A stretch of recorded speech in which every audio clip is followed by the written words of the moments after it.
నమస్కారం. మనోకథలకు స్వాగతం. ఈరోజు మనం ప్రజాశక్తి స్నేహలో ప్రచురింపబడిన 'కలవరమాయే మదిలో' అనే ఒక చక్కటి కథను విందామండి. రచించిన వారు ప్రముఖ రచయిత్రి గారు హసీనా బేగం గారండి. ఇక కథలోకి వెళ్తున్నానండి. మునుపు ఎన్నడూ లేని సందిగ్ధంలో ఉంది జీవితం. 2 విచిత్రమైన మనస్తత్వాలను ఏకకాలంలో కలిగి ఉంది మనస్సు. ఒకవైపు తల్లి మనసుకు రెక్కలొచ్చాయి. మరోవైపు భర్తకు దూరంగా వెళ్ళడం ప్రాణం పోతున్నట్లుగా ఉంది. వీధి చివరి వరకు కూడా వెళ్ళని ప్రాణం నాది. మొదటిసారి సప్త సముద్రాలను దాటి వెళ్లాల్సిన పరిస్థితి. ప్రాణనాథుడికి ఓ 10 రోజుల ముందు నుంచి అన్ని జాగ్రత్తలు చెప్పడం మొదలుపెట్టాను.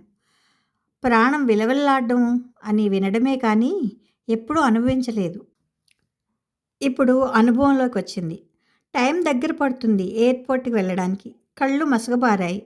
కళ్ళద్దాల చాటున దాచాలనుకున్న కన్నీళ్లు చెంపలపై సెలయేరులా ఇష్టం వచ్చిన దిశలో గింగిర్లు తిరుగుతూ మా శ్రీవారి హృదయాన్ని ముంచెత్తినట్లుంది ఆ జలప్రవాహం. నన్ను గుండెకు గట్టిగా హత్తుకున్నారు. అంతమంది జనప్రవాహంలో మొదటిసారి నన్ను అలా హత్తుకోవడం. ఆ వెచ్చని స్పర్శతో 1000 ఏనుగుల బలం వచ్చింది. బలం నాకు ఇచ్చి బలహీనంగా వెనుతిరిగారు. వెళ్తున్నంతసేపు అన్ని జాగ్రత్తలు చెప్తూనే ఉన్నారు. మా శ్రీవారికి తెలుసు అతని కన్నీళ్లు నన్ను బలహీనపరుస్తాయని. అందుకే చాలా దూరంగా నిలబడ్డారు. నేను వెనక్కి తిరగకుండా ముందుకు అడిగేసుకుంటూ అతని కన్నీళ్లలో నా కాళ్ళు కడుక్కుంటూ వెళ్ళిపోయాను. వెనక్కి తిరిగితే ఇక ముందుకు వెళ్ళలేనని తెలుసు. నాకిది మొదటిసారి ఏమీ కాదు మేమిలా దూరంగా ఉండడం. జీవిత పోరాటంలో ఎన్నోసార్లు దూరంగా ఉండాల్సి వచ్చింది. అతను నాకు దూరమైన ప్రతి అడుగు నన్ను విజయానికి దగ్గర చేసింది. కానీ ఈసారి అలా కాదు. అతని గుండెకు గాయం చేస్తూ కదిలింది నా అడుగు. విమానం లోపలికి అడుగుపెట్టగానే కొత్త పరిచయాలు, కొత్త విషయాలు తెలుసుకుంటూ కదిలాను. విమానం ఇంకా వేగంగా వెళ్తే బాగుండనిపించింది. విమానం కంటే వేగంగా నా ఆలోచనలు నా కొడుకు చుట్టూ తిరుగుతున్నాయి. అప్పుడే 2 ఏళ్ళు అయిపోయాయి నా కొడుకుని చూసి. నా తల్లి మనసు తనేను గుండెకు హత్తుకోవాలన్న తపన నన్ను ఇక్కడి వరకు రప్పించింది. నా కొడుకు పేపర్ ఆఫీస్లో పని. విదేశాల్లో పేపర్లు రావాలంటే కష్టం కదా. అందుకే తాను సెలవులు పెట్టుకొని రాలేని స్థితి. చూడకుండా ఉండలేని తల్లి మనస్సు తప్పక వెళ్లాల్సిన పరిస్థితి. శ్రీవారికి ఉద్యోగరీత్యా సెలవుల సమస్య. విమానం వేగం కన్నా నా గుండె కొట్టుకునే వేగమే నాకు స్పష్టంగా వినిపిస్తుంది. ఫ్లైట్లో నా సీట్లో కూర్చున్న మనసు శరీరం అలసిపోయి ఉండడంతో నిద్ర పట్టేసింది. నిద్ర లేచాక ఈ ప్రపంచం కొత్తగా కనిపించింది. గంటకు ఏదో ఒకటి పెడుతున్నారు. గంటకోసారి ఏదో ఒకటి పెడుతున్నారు. తింటున్నాను. తాగేవాళ్ళు ఇష్టమైన డ్రింక్ తాగుతున్నారు. ప్రయాణం బాగా జరిగింది. సీట్లు సరిగా లేకపోయినా, సీటు ముందున్న టీవీ పనిచేయకపోయినా, చేతిలో సెల్ లేకపోయినా 18 గంటల ప్రయాణం ఇట్టే గడిచిపోయింది. పంజాబీ లైవ్ టీవీ చూస్తున్నట్టుంది. నేను ఒక అయస్కాంతం లాంటి దాన్నని చాలామంది అంటారు. అందుకే కాబోలు పక్కన ఉన్నవాళ్ళు ఫ్రెండ్స్ అయ్యారు. టీవీ స్క్రీన్ మీద ఇక 5 నిమిషాలు అని పడింది. ఫ్లైట్ అనౌన్స్మెంట్తో కళ్ళల్లో నీళ్లు తిరిగాయి. అన్ని గంటల ప్రయాణం వల్లనో వయసు ప్రభావం వల్లనో తెలియదు కానీ చాలా అలసిపోయినట్లు అనిపిస్తుంది. సామాన్లు తీసుకోవడం నా చేత కాలేదు. ఓ బాబు సహాయంతో నా సామాన్లు నేను తీసుకొని బయటకు రావడానికి కొంచెం ఆలస్యమైంది. అక్కడ నా కొడుకు అప్పటికే లోపలికి వచ్చేశాడు. అక్కడ ఉన్న పోలీస్ ఆఫీసర్తో గొడవ పడుతున్నాడు. మా మమ్మీకి హెల్త్ బాగోదు అంటూ. ఇంతసేపు అయినా రాలేదు అంటూ. వాడి ధైర్యానికి ముచ్చటేసింది. నేను కనిపించాను. మా అంటూ చుట్టేశాడు. 2 సంవత్సరాల ముచ్చట్లు 2 నిమిషాల్లో చెప్పలేడని వాడికి తెలుసు. అయినా ఏదో చెప్తూనే ఉన్నాడు. వింటూ వాడి ఒడిలో పడుకున్నాను ఇల్లు వచ్చే వరకు. ఇంతలో ఫోన్ రింగ్ అవడంతో లిఫ్ట్ చేశాను. మా శ్రీవారు. మా ఇద్దరిని చూడగానే టెన్షన్ ఫ్రీ అయినట్లుంది. నేనొక్కదాన్నే వెళ్ళగలనో లేదో అని కొంచెం సంశయంలో ఉండి ఉంటారు. రెస్ట్ తీసుకోమని చెప్పి ఫోన్ పెట్టేశాను. అడ్జస్ట్ అవ్వడానికి కొంచెం టైం పట్టింది. మొదటిసారి ఆ దేశంలో బస్ ప్రయాణం చాలా బాగుంది. మా బాబు ఆఫీస్కి వెళ్ళాక ఇక నాకు టైం పాస్ అయ్యేది కాదు. ఏమన్నా తెచ్చుకోవడానికి అలా వెళ్ళిపోయేదాన్ని. అలా వెళ్తూ వెళ్తూ ఒకసారి డ్రగ్స్ తీసుకునే గ్యాంగ్ పక్క నుంచి ప్రయాణం చేశాను. కానీ పాపం వాళ్ళు ఏమీ అనలేదు. It is very dangerous place అన్నారు. టేక్ కేర్ అన్నారు. ఇంటికి వచ్చాక మా బాబుకి చెప్తే వాడికి కాళ్ళు చేతులు చెమటలు పట్టేశాయి. ఈ విషయం విని మా అని ఆన్లైన్లో వస్తువులు ఎలా ఆర్డర్ పెట్టాలి, ఏ బస్ ఎక్కాలి, క్యాబ్ ఎలా బుక్ చేయాలి, ఇలా కెనడాని కొత్తగా పరిచయం చేశాడు.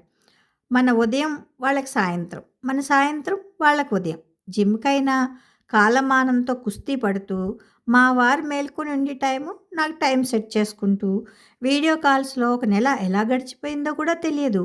ఆ దేశాన్ని తన కళ్ళతో నా కొడుకు చూపిస్తున్నాడు. నా తల్లి హృదయం మురిసిపోతూ వాడికి ఇష్టమైనవన్నీ వండి పెడుతూ వాడిని చిన్నపిల్లాడిలా తిడుతూ వాడి కోసం ఎదురు చూస్తూ మా వారికి ఇక్కడ ఉన్న అక్కడన్నీ అమరుస్తూ జమాటో పుణ్యంతో ఇలా సాగింది హడావిడిగా. ఇక 2 నెలల్లో అసలు కథ మొదలైంది. మా వారికి పని అమ్మాయి రావడం మానేసింది. మనం సహాయపడ్డ వాళ్ళు మనకు అవసరం ఉన్నప్పుడు సహాయానికి రారు అని పలకరిస్తే ఏం పని చెప్తారని ముఖం చాటేశారు. మన వాళ్ళు ఎవరో కాలం మనకు తెలియజేస్తుంది. ఒంటరి మహిళకే కాదు, ఒంటరి పురుషులకు కూడా సమాజంలో చాలా పరిధులుంటాయని మొదటిసారి తెలిసింది. స్వతహాగా మా శ్రీవారికి వంట చేయడం తెలుసు. నేను లేకపోయినా ఈ ప్రపంచంలో ఈయనకి అన్నీ తెలిసి ఉండాలని అన్నీ ఒక్కొక్కటిగా నేర్పించాను. వంటగదిని చాలా దగ్గరగా పరిచయం చేశాను. ఇబ్బంది పడ్డారు, కానీ తిండికి ఇబ్బంది పడలేదు. మనసు వేరే చోట బంధింపబడి ఉంటే తను ఖాళీగా ఉంటుంది. అది ఒక పెళ్లి బంధంలోనే జరుగుతుంది. ఎందుకో చాలా భయమేసింది. ఆయన పసివాడిగా మారారు అనిపించింది. మనం ఆడుకునే వస్తువు మీద కోపం, ప్రేమ, అలక అనేక భావాలు చూపించగలుగుతామని. నేను దగ్గర లేకపోయేటప్పటికీ చాలా డీలా పడిపోయారు. ఇంటికి వచ్చిన వాళ్ళందరినీ చూశాను. చాలా దగ్గరగా నటిస్తూ జీవించేస్తున్నారు. ముందుకు వెళ్ళలేక, వెనక్కి వెళ్ళలేక, అక్కడ ఉండలేక సతమతమవుతున్నారు. విదేశం మనిషికి జీవించే విధానాన్ని, జీవిత పరమార్థాన్ని తెలియజేస్తుంది. ఒక్కటేంటి, అన్నీ నేర్పించేస్తుంది. కలుషితమైన బంధాలు మన దేశంలో చాలా చూశాను. మంచో చెడో బంధాలైతే బతికే ఉన్నాయి కదా అనిపిస్తుంది. విలువలేని బంధాలు ఉన్నా లేకపోయినా పర్వాలేదు అనిపిస్తుంది. బాగా ఆలోచిస్తున్నాను. నా మనసు ఎదురు తిరగడం ప్రారంభించింది. అశోకవనంలో సీతలా ఉంది నా మనసు.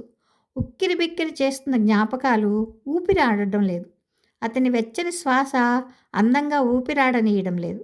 ఆ చల్లని సాయంత్రం జ్ఞాపకానికి రూపం మెల్లగా మసకబారడంతో అర్థమైంది. చాలాసేపటి నుంచి కన్నీళ్ళు ఆగడం లేదని. నావి కాని నా రోజుల్లో నేను ఎందుకు జీవిస్తున్నానని అనిపిస్తుంది. చెప్పలేని బాధతో మెలికలు తిరుగుతున్నాను. గుండెల్లో సన్నగా మెలిపెడుతున్న నొప్పి. బాబుకి ఫోన్ చేశాను. అంబులెన్స్ వచ్చింది. మొదటిసారి భయమేసింది. మళ్ళీ తనని కలుస్తానా లేదా అని. తర్వాత తెలిసింది ఈ నొప్పి నాది కాదు అని. మా వారిని మెలిపెడుతున్న బాధ నా దాకా వచ్చి చేరింది. 30 ఏళ్ల మా పెళ్లి బంధంలో తనకు తల్లిగా ఎప్పుడు మారానో నాకు తెలియదు. తను నాకేమవుతాడో, నేను నాకు అనే పదాలను లేకుండా చేసిన దుర్మార్గుడు. వెనక్కి తిరిగి చూస్తే ఈ 30 ఏళ్ల జీవితం అతను నా అస్తిత్వాన్ని ఇంత కూడా చెదరనివ్వకుండా తన సామ్రాజ్యాన్ని నా మనసులో అంచెలంచెలుగా వ్యాపించి కోటలేని మహారాజు అయ్యాడు. కొడుకు కన్నీళ్లు కూడా నా ప్రయాణాన్ని ఆపలేకపోయాయి. ఒక్క నెల ఉండమని అడుగుతున్నాడు. వాళ్ళ నాన్నతో పోట్లాడుతున్నాడు నన్ను పంపనని. అయినా నా ప్రయాణాన్ని ఆపలేకపోయాడు. వెంటనే ఎయిర్పోర్ట్కి బయలుదేరాను. వాడి కన్నీళ్లు నా గుండెని తడిచేస్తూనే ఉన్నాయి. నాలో ఒక భాగాన్ని అక్కడ వదిలేస్తున్న భావం. అడుగుపడని పరిస్థితి. అయినా మా మహారాజు కోసం బయలుదేరాను. ఒక మనిషికి ప్రాణం రావడం, ప్రాణం పోవడం రెండూ ఒకేసారి ఒకే సందర్భంలో జరిగినట్లు అనిపించాయి. మళ్ళీ తొందరలో ముగ్గురం కలిసి ఒకే చోట ఉంటామని మాటిచ్చి బుజ్జగించి చిన్నగా కదిలాను. నా మనసును కూడా సమాధానపరుచుకుంటూ ఒక్కొక్క అడుగు కూడా తీసుకుంటూ కదిలాను. మదిలో కలవరం పెడుతోంది. మనమైన క్షణాన్ని ఒడిసి పట్టుకోవడం, ఒక క్షణాన్ని చూసి ఇంకొక క్షణం అసూయపడేలా బతకడం, ఇది కదా అసలైన జీవితం అనుకున్నాను. కథ సమాప్తం. బాగా రాశారండి రచయిత్రి గారు. మేడం, మీరు తప్పకుండా కథలు రాస్తూనే ఉండాలి. మాకులాంటి వాళ్ళని చదువుతూనే ఉండాలి. మీరు రాయడం మాత్రం ఎట్టి పరిస్థితుల్లోనూ ఆపొద్దు.